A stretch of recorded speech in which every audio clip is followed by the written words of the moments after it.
Hi everyone, the Lone Wolf here. Welcome back to some EVE Online, and I think most of you guys will have guessed it, but here we go. We have a dev blog on the phase 2 of the sovereignty changes, and so I'm going to try and cover that a little bit. Talk a bit about some of the comments I've seen, both on Reddit and in the comment section of the dev blog, and then also throw in some of my personal opinions about these announced changes.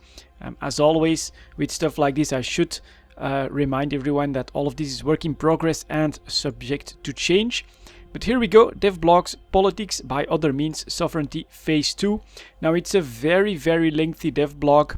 They include why they are doing the changes, what they're aiming for. There's even some numbers on what the Phoebe changes have caused in Nullsec. Overall, I think it's generally positive. There's more combat, there is a bit more sovereignty fighting going on, but it's definitely not at the level where they would like to see it, and so this is why they are coming out with a new system. Now I'm not going to read the entire dev post verbatim, it's actually way too long to do that, but instead let's just give you guys like a short version of what CCP is planning to do for phase 2 of the sovereignty changes. So first of all, every single structure that is part of sovereignty will become an individual capable structure, but the major one, I think, and the one that is the most controversial, is that every alliance that has sovereignty will be able to set a prime time for itself, which is a 4-hour window, and within this window all of their sovereignty will be assaultable, so it will be in danger. You will be able to contest that sovereignty, but that also means that during the other 20 hours everything is perfectly safe and you cannot go and contest their sovereignty during this time. Now, that's very controversial for large alliances, because of course a lot of large alliances do have players that play in different time zones, and they will basically need to choose one, like EU time zone, US time zone, or maybe Australian time zone, which seems to really be the one that will suffer from this the most. And then outside of that single time zone, everyone else of course will basically be locked out of this new content, out of this new system, at least when it comes to defending, because you will only have to defend your space during those 4 hours. So I understand the problem. On the other hand, my personal opinion on this, I actually like the idea. I have a full-time job, but EU time zone, I can probably play 3-4 hours practically every evening. So if I were to join an EU-centric alliance that would then set their prime time for EU prime, I would basically be sure that most of the time when I log on is when there is possibly a threat, when there is action going on, when there could be defensive operations going on, and outside of those 20 hours, we don't have to worry that all of a sudden we end up without any stations or everything will have been burned to the ground in the meantime.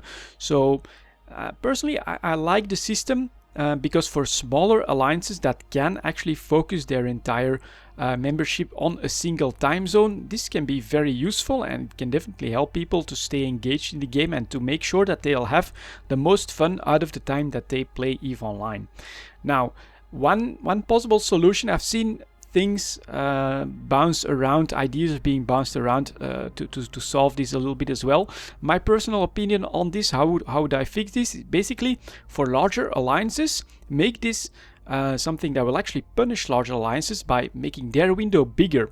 If you have more members or if you own sovereignty in more systems, this will actually increase the size of the window of your prime time.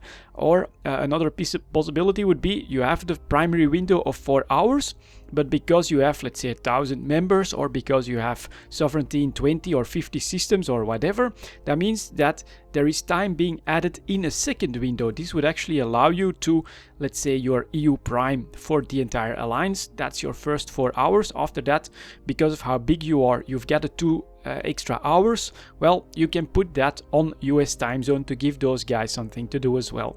So I think there's still a possibility to balance this out a little bit and make this, because I do feel that the system is intended to limit the size of all of the alliances. Basically, they do want those major alliances, those really big alliances and coalitions to be split up a little bit, so that there may be some infighting and all of that good stuff. Which honestly, the new system sounds like it could have a lot of potential in that sense.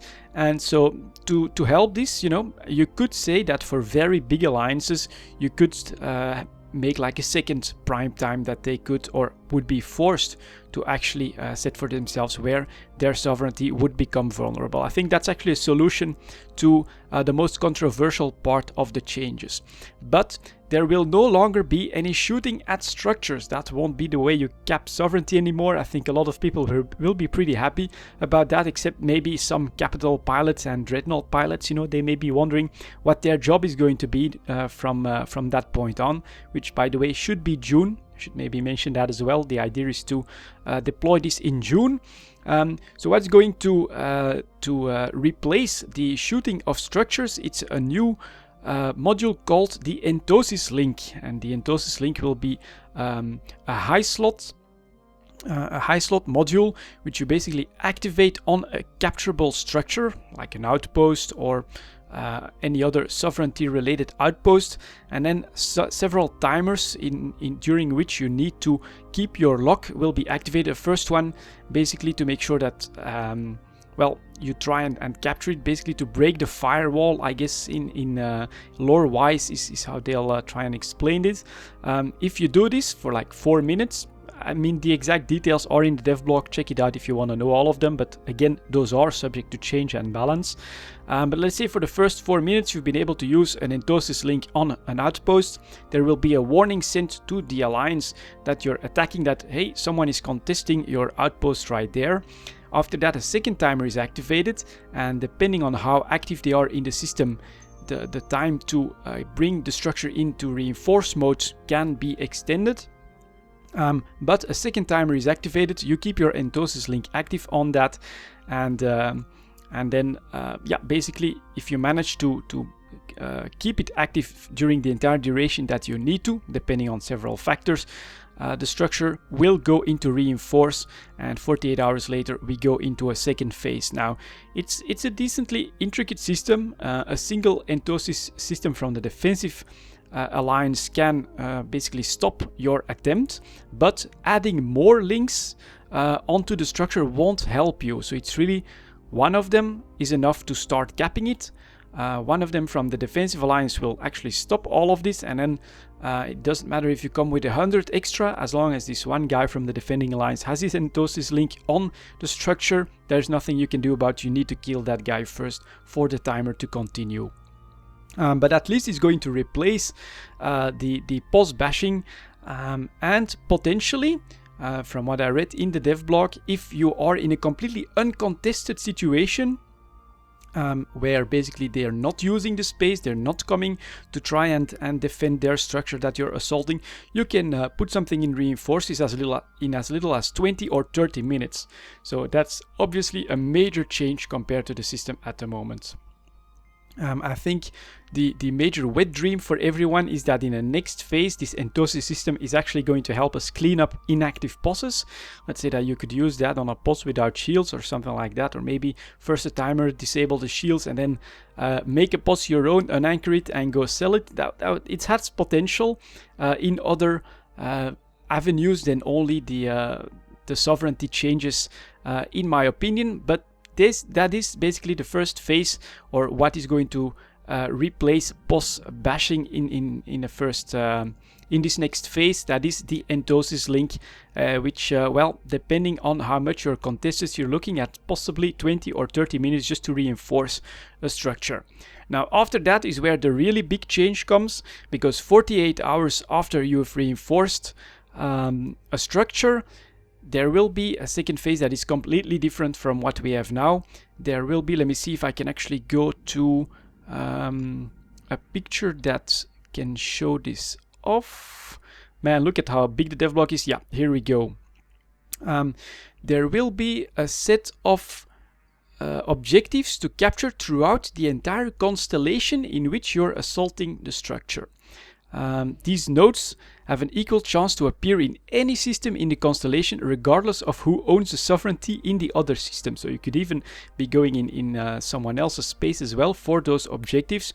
And it's like it starts at 5 objectives, and then you basically have a tug of war going on throughout the entire constellation to try and capture those nodes. And the alliance that captures most of these nodes wins the sovereignty fight, and after that the structure either gets destroyed, depending on if it's something that can be destroyed, or when it comes to an outpost, that outpost goes into a special mode. But yeah, the first phase, let me maybe quickly try and reiterate it, because yeah, it is a very long dev block and it's a pretty complex system, but I'm going to try and make it as simple as possible. Phase 1, you use the entosis link on the structure that is owned by another alliance. You manage to get through the entire timer. It goes into reinforced. Phase 2, 2 days later, a set of nodes spawn throughout the entire constellation, and both alliances, or whoever wants to, goes and fights over those nodes, and whoever wins this tug of war ends up basically winning the sovereignty battle for that one structure. You can have a dozen structures in reinforced with nodes all over the place. That is all perfectly possible.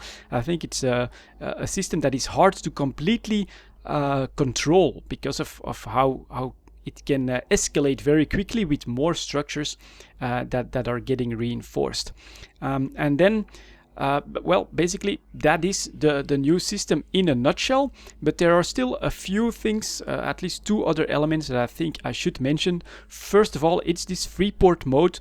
So if you go through this first phase of winning over the nodes as an attacker on an outpost, you don't immediately get the outpost, but the outpost goes into a Freeport mode for 2 days. During this mode, basically anyone can dock, anyone can put stuff in the station or take it out of the outpost, and nothing within it can be changed. So you can't change any of the settings anymore. And then after those 48 hours, a second node capture tug of war is started, but this one is completely free for all. So a third party or a fourth party, seeing that this has happened, this one station is in Freeport mode, could try and snag the victory under the nose of the attackers, or try and help the other alliance, whatever they want to do. But it's a much more open system where a third player could come in and pick the bone that 2 dogs are fighting over. So pretty damn interesting, this Freeport mode for 48 hours. Definitely something new, and hopefully, I'll be honest here, a precursor to destroyable outposts as well. If during that Freeport mode you could have something like the ability to get an NPC corp to put everything safe for a fee, it's not inconceivable that the attacker or the winner of the tug of war could end up choosing to destroy the outpost. I think that would be pretty cool in another phase, so don't expect that in the June release. And then, yeah, about that time zone problem, there is one exception to that 4-hour window, and that is infrastructure on outpost, stuff like research, cloning, manufacturing. Those can actually be disabled with the entosis link outside of those 4 hours. And I actually like some of the speculation that I've read in this. Now, unfortunately, the current jump clone system doesn't allow for this, but how cool would it be that while an alliance is attacking your space, and almost all of them are in there trying to disable your outpost or capture your outpost and go in this node tug of war situation, you could have a couple of your guys go and disable all of their cloning abilities on their stations, and then you just start podding them all back into highsec, leaving them with a very major problem to get back in their space.